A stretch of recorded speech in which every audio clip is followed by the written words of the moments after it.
Welcome to a new Daily Top Askreddit video. Today's topic. Who do you believe is literally evil? David Miscavige, the leader of the Church of Scientology. Cult of Scientology. Yeah. How many years has his wife been out of the public eye? 16 years now. It blows my mind as that is public knowledge, but the authorities don't really seem to care because they say, she's fine. Nothing shady there. Nope. Edited to convey my thoughts more clearly. IIO that Brooklyn 99 made a joke about this. They had an MLM that was more like a cult with expensive buy-ins. And nobody had seen the wife of the business owner in years.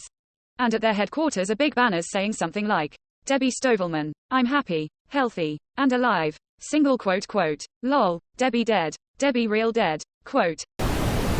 Kenneth Copeland, the mega pastor who looks like a demon wearing a person suit.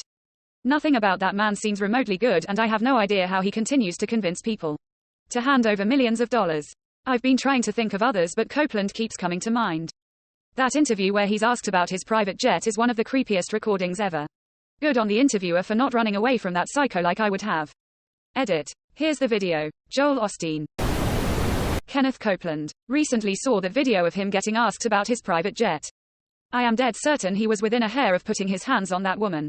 And not for faith healing. You can see him catching himself. What's that scripture about camel through the eye of a needle and rich men not entering the kingdom? I read it long ago, and always think of it when I see rich preachers. Link to anyone wondering. https www.youtube.com/watch. V = v:\xuf-8s and ab_channel = good hope. I stopped watching after 5 minutes. The dude is actually terrifying. It's like his face is being animated by a demon pulling the strings of a mangled corpse. And his whole demeanor is just fucking wild. He looks evil, too. Seriously, he's freaking terrifying. There are cartoon villains less convincing than he is. If you took the trope, deranged preacher who fleeces people's money to the tune of millions while literally being possessed by demons, and gave it the most ridiculous interpretation possible, that caricature still wouldn't do Kenneth Copeland justice.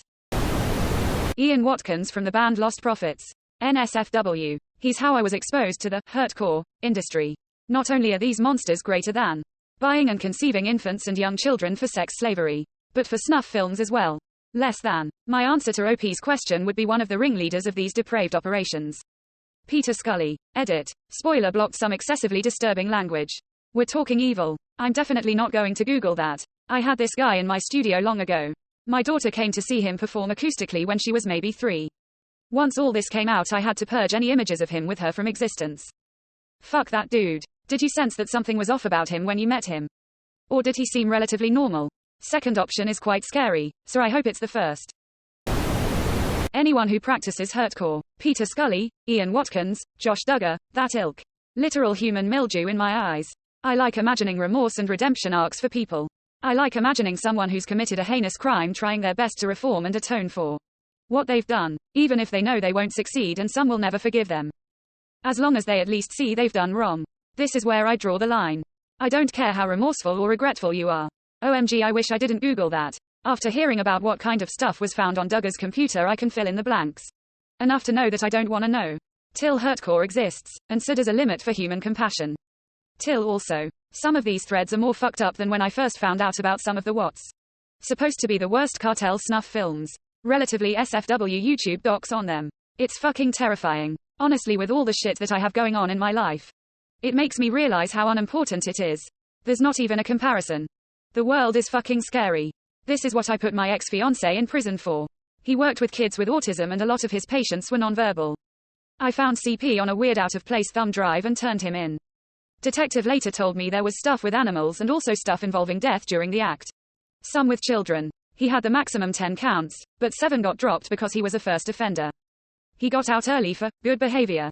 He only served 3.5 years. He should have gotten life or worse.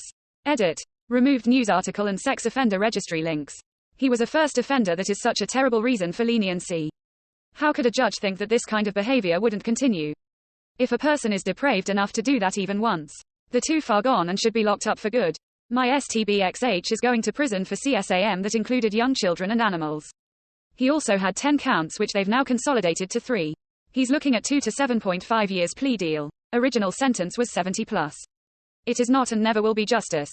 He's still out right now on bail as they finish getting things in order with the plea deal.